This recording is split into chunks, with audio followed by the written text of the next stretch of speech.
Hello friends. आज मैं महुआ की पूड़ी बनाने वाली हूँ और ये जो महुआ होता है तो बहुत ज़्यादा हेल्दी होता है और ये सिर्फ गांव में ही मिलता है, शहरों में तो बहुत ही कम मिलता है। और अगर आपको महुआ मिल जाए तो इसकी पूड़ी या फिर आप इसके लड्डू बना के खाएँ जो सर्दियों में बहुत ज़्यादा फ़ायदेमंद होते हैं। और महुआ की तासीर गर्म होती है, इसलिए इसको हम लोग सर्दियों में ही खाना पसंद करते हैं। और महुआ की पूड़ी बनाना बहुत ज़्यादा आसान होता है। तो चलिए हम महुआ की पूड़ी बनाने की रेसिपी शुरू करते हैं। महुए की पूड़ी बनाने के लिए मैंने 1 कटोरी महुआ लिया है। और महुआ जब पैदा होता है तो ये सफ़ेद रंग का होता है और सूखने के बाद महुआ आप देख सकते हैं कि इस कलर का हो जाता है।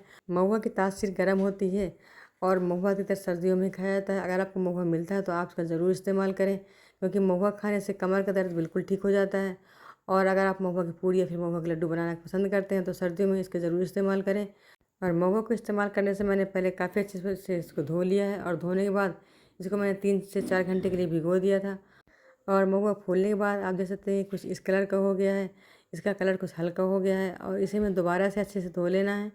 महुआ के बीच में हल्के हल्के रेशे होते हैं, उसे हम लोग जीरा कहते हैं। और जीरो के निकालने के बाद ही हमें इसे ग्राइंड करना है। महुआ को मैंने दोबारा से धो लिया है और धोने के बाद इनके बीच से जीरे भी निकाल दिए हैं। और जीरा के निकालने के बाद महुआ को हम ग्राइंड कर लेंगे। मिक्सी का मैंने छोटा वाला जार लिया है और जार में पूरे महुए हमें डाल देना है। महुआ मैंने जार में डाल दिया है। आप जो है तो महुआ को ग्राइंड कर लेंगे। और आप देख सकते हैं कि मैंने महुआ का फ़ाइन पेस्ट बना लिया है। फ़ाइन पेस्ट बनाने से क्या होता है कि जो महुआ का पेस्ट है वो जो गेहूं के आटे में अच्छे से मिक्स हो जाता है और पूरियाँ भी हमारी बहुत फूली फूली बनती हैं। जो मैंने महुआ का पेस्ट बनाया है उसे एक थाली में ट्रांसफ़र कर लिया है।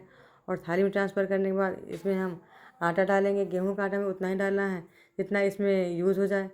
इसलिए गेहूँ के आटे को हम थोड़ा थोड़ा करके ही डालेंगे, एक साथ आटा नहीं डालना है। मैंने 1 कटोरी महुआ लिया था और 1 कटोरी महुआ जब मैंने पानी में भिगोया था तो महुआ पानी काफ़ी अच्छे से एब्ज़ॉर्ब कर लेता है, इसलिए महुआ ग्राइंड करने के बाद थोड़ा सा पतला हो जाता है। और आप देख सकते हैं कि मैंने 1 कटोरी महुआ के लिए लगभग 1.5 कटोरी आटे का इस्तेमाल किया है।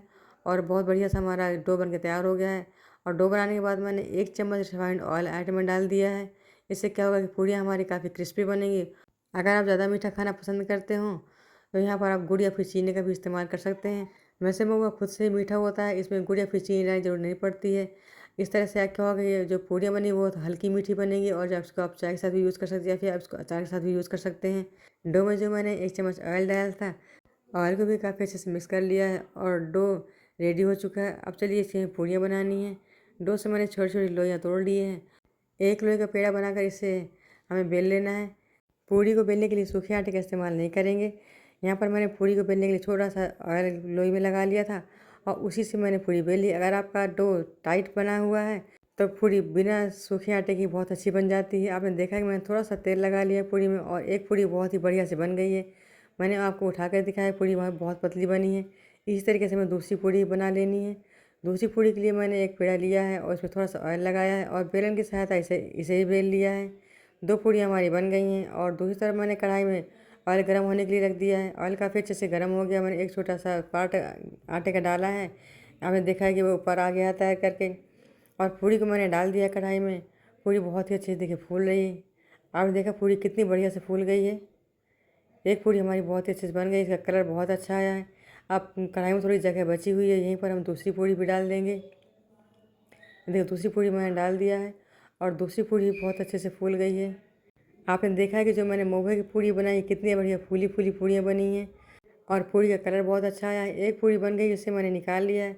इस पूड़ी को हमें प्लेट में ट्रांसफ़र कर लेना है। यानी एक पूड़ी मैंने वो निकाल ली और जो दूसरी पूड़ी वो भी हमें अच्छे से फ्राई हो गई है, इसे भी हमें निकाल लेना है। और पूड़ियों को हमें डीप फ्राई ही करना है, सेलो फ्राई नहीं करेंगे। और जो तीसरी पूड़ी है उसको भी मैंने कढ़ाई में डाल दी है। और आप देख सकते हैं कि कढ़ाई में डालते ही कितनी बड़ी से पूड़ियाँ फूल जाती हैं। दोस्तों इसी तरीके से आप लोग भी घर में महुआ की पूड़ी बनाएं या फिर महुआ के लड्डू बनाएं या फिर आप महुआ को उबाल कर यूँ ऐसे खा लें। और खाने से क्या होता है कि वो जो अगर कमर में दर्द होता है या फिर घुटनों में दर्द होता है तो महुआ खाने से भी ठीक हो जाते हैं। ये देखिए सभी पूड़ियाँ बनकर तैयार हो गई हैं। और ये कुछ पूड़ियाँ जो मैंने पहले बना ली थी तो वो उनको जो उनके गैस निकल गई है तो कुछ पिचक गई हैं। अब चलिए हम गरम गरम पूड़ियाँ सर्व करते हैं। आप इन पूड़ी चटनी के साथ खा सकते हैं या फिर हमको चाय के साथ इस्तेमाल करें। महुआ की पूड़ी की रेसिपी अगर आपको पसंद आती है तो प्लीज़ आप इसे ट्राई ज़रूर करिएगा और एक प्यारा सा कमेंट ज़रूर दे दीजिएगा। दोस्तों अगर आपको वीडियो पसंद आता है तो प्लीज़ आप वीडियो को लाइक शेयर सब्सक्राइब करें। एक पूड़ी की ऊपरी लेयर में आपको हटाकर दिखाऊंगी कि इसके अंदर का स्ट्रक्चर कैसा बना और कितनी क्रिस्पी पूड़ियाँ बनी हुई हैं। ये देखिए, इसे आप एक बार ट्राई ज़रूर करें इसी तरह के नए वीडियो में नई रेसिपी साथ मिलते हैं, तब तक नमस्कार, bye bye, take care, thanks for watching.